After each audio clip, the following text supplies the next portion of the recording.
Hello students, कैसे हैं आप लोग। उम्मीद करते हैं अच्छे ही होंगे। तो स्टूडेंट्स, आज के इस वीडियो में हम लोग बात करेंगे बीएसएफ वर्सेस आर्मी। जी हाँ, आर्मी यानी कि इंडियन आर्मी और बीएसएफ यानी कि बॉर्डर सिक्योरिटी फोर्स, इन्हीं दोनों जाबाज सेनाओं के बारे में बात करेंगे जो कि भारत की बहुत बड़ी सेनाओं में से एक हैं। तो आइए बात करते हैं आखिर इंडियन आर्मी और बीएसएफ में क्या अंतर होता है। इन दोनों सेनाओं में सर्वोच्च सेना किसे माना जाता है, इनमें से कार्य किसका ज्यादा अधिक होता है, और सबसे बड़ी बात करेंगे कि आखिर एक इंडियन आर्मी और एक बीएसएफ के जवान की सैलरी में कितना अंतर होता है। क्या जो सुविधाएं इंडियन आर्मी के जवान को मिलती हैं वही बीएसएफ के जवान को मिलती हैं या नहीं, या तो वो सुविधाएं जो बीएसएफ के जवान को मिलती हैं वो आर्मी के जवान को मिलती हैं कि नहीं। तो इन्हीं सब तथ्यों के बारे में बात करेंगे। मैं ये गारंटी के साथ कह सकता हूँ कि ऐसी जानकारी आपको कहीं नहीं मिलेगी। तो स्टूडेंट्स, वीडियो को एंड तक जरूर देखिएगा, बिल्कुल भी स्किप मत कीजिएगा, क्योंकि यदि आप वीडियो को स्किप कर देंगे तो आपको जानकारी समझ में नहीं आएगी। क्योंकि बीच बीच में हम ऐसी महत्वपूर्ण जानकारियां आपको देने वाले हैं जिनकी मदद से आपको बहुत ही फायदा मिलेगा। तो आइए बिना टाइम वेस्ट के वीडियो को शुरू करते हैं और बात करते हैं कि आखिर एक बीएसएफ के जवान और एक आर्मी के जवान में क्या अंतर है और सैलरी क्या क्या होती है। तो स्टूडेंट्स, वीडियो शुरू करने से पहले यदि अभी तक आपने हमारे चैनल को सब्सक्राइब नहीं किया है तो सब्सक्राइब जरूर कर लीजिए, वीडियो को लाइक जरूर कर दीजिए और साथ ही साथ दिए गए बेल आइकन को प्रेस कर दीजिए। आप लोग बेल आइकन नहीं दबाते हैं इसलिए आपके पास नोटिफिकेशन नहीं पहुंचता है। तो स्टूडेंट्स, बेल आइकन जरूर दबा दीजिए। चलिए वीडियो को शुरू करते हैं। सबसे पहले अगर बात करें तो देखिए, जो आर्म्ड फोर्सेस होती हैं उसमें भारतीय सेना में काफी अंतर होता है। कई सुरक्षा बल गृह मंत्रालय के अंतर्गत आते हैं, जिसमें सीआरपीएफ हो गया, आईटीबीपी हो गया, बीएसएफ हो गया और असम राइफल्स हो गया, और साथ ही साथ एसएसबी भी शामिल है। वहीं सेना में भारतीय सेना, वायुसेना और नौसेना उसके अंतर्गत आते हैं।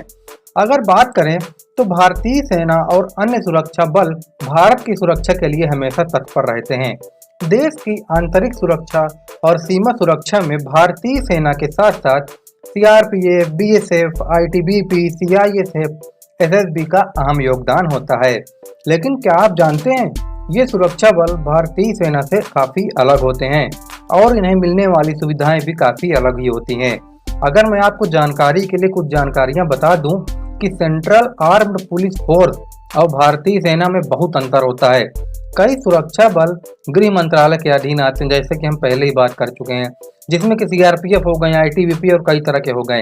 लेकिन वहीं सेना में भारतीय सेना, वायुसेना और नौसेना आते हैं। अर्धसैनिक बल देश में रहकर या सीमा पर देश की सुरक्षा करते हैं और अर्धसैनिक बल पूरे देश में आतंकवाद और नक्सलवाद विरोधी अभियानों में भी लगे हुए हैं। वहीं वीआईपी सिक्योरिटी में भी मुख्यतर अर्धसैनिक बलों के जवान ही होते हैं। अगर बात करें सुविधाओं की कि सुविधाओं में क्या क्या अंतर होता है एक बीएसएफ के जवान और एक आर्मी के जवान में, तो देखिए, सुविधाओं के नाम पर जो सहूलियत भारतीय सेनाओं को मिलती है वही सुविधाएं अर्धसैनिक बल को नहीं मिलती है। ऐसा क्यों है, ऐसा आगे वीडियो में बात करेंगे। देखिए, बीएसएफ यानी कि पीस टाइम के दौरान तैनात की जाती है, जबकि सेना युद्ध के दौरान मोर्चा संभालती है।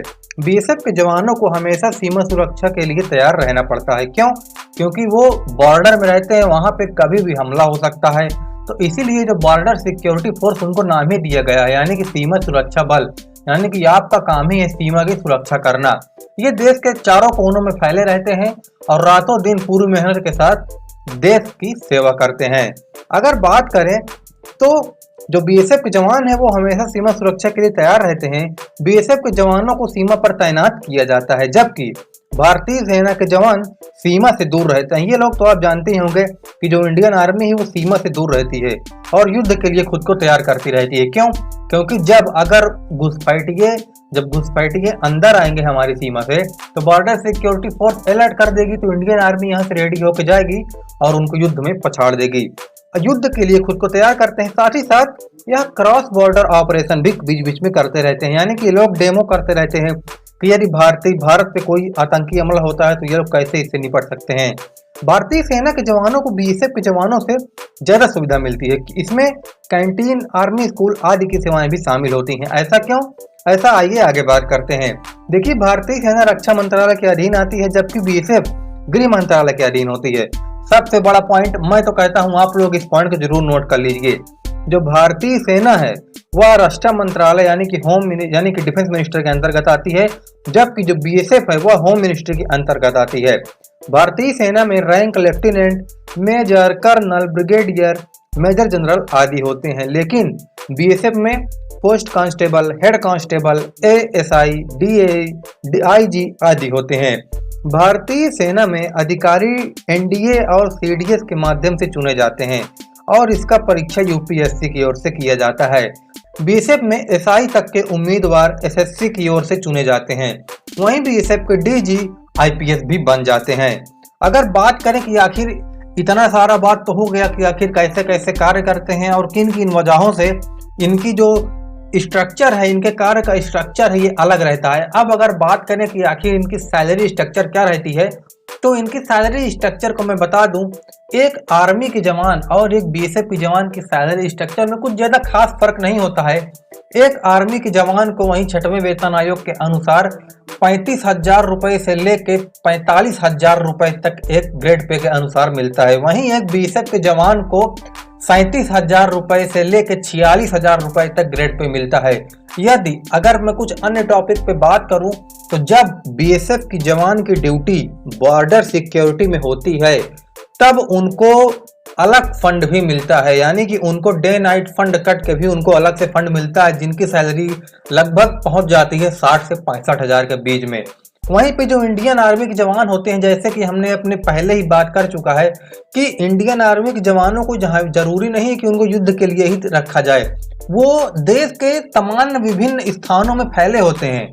वो देश के तमाम विभिन्न स्थानों में, शहरों में उनकी जो कैंट होती है, जो उनका स्टेशन होता है, वहाँ रहते हैं और ये लोग वहाँ रहकर युद्ध की तैयारी करते हैं, साथ ही साथ डेमो करते रहते हैं। लेकिन जो बीएसएफ के जवान हैं उनको तो हमेशा ही वहाँ पे रहना पड़ता है, क्योंकि वो जब तक निगरानी नहीं करेंगे तब तक हम लोग सुरक्षित नहीं बैठ पाएंगे। तो दोस्तों, हमने आपको बताया कुछ जरूरी चीजें कि आखिर एक बीएसएफ के जवान और एक आर्मी के जवान में क्या अंतर होता है।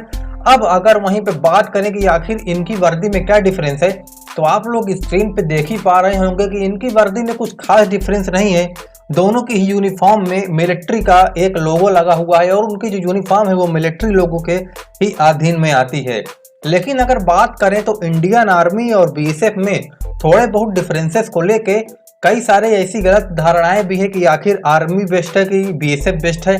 तो जहां तक दोस्तों मैं अपना एक ओपिनियन देता हूं, मेरे ख्याल से जो बीएसएफ है यानी कि बॉर्डर सिक्योरिटी फोर्स है, उसमें ज्यादा मेहनत लगती है। क्यों? क्योंकि वो लोग अपनी जान की परवाह न करते हुए भी बॉर्डर पे जाके हमारी रक्षा करते हैं, रातों दिन हमारी रक्षा करते हैं, तभी जाके हम लोग अपने घर में आराम से सो सकते हैं। मैं ये नहीं कह रहा हूँ कि इंडियन आर्मी काम नहीं करती है, इंडियन आर्मी काम करती है, इंडियन आर्मी बहुत अच्छे से काम करती है, लेकिन उनके मुकाबले जो बॉर्डर सिक्योरिटी फोर्स है वो भी बहुत मेहनत से काम करते हैं, रातों दिन काम करते हैं और वो बॉर्डर में 24 घंटे तत्पर रहते हैं कि कोई भी घुसपैठिया या फिर कोई भी आतंकवादी हमारे देश के अंदर किसी भी सीमा से न घुस पाए। दोस्तों, अगर आपको कुछ और जानकारी चाहिए तो आप जरूर नीचे कमेंट करिए और कमेंट करके हमको ये बताइए कि आप इंडियन आर्मी और बीएसएफ में कौन सी नौकरी को ज़्यादा पसंद करते हैं। यदि आपको अगर जाने का मौका मिले तो आप इन दोनों में से कौन सी जॉब को चुनना चाहेंगे।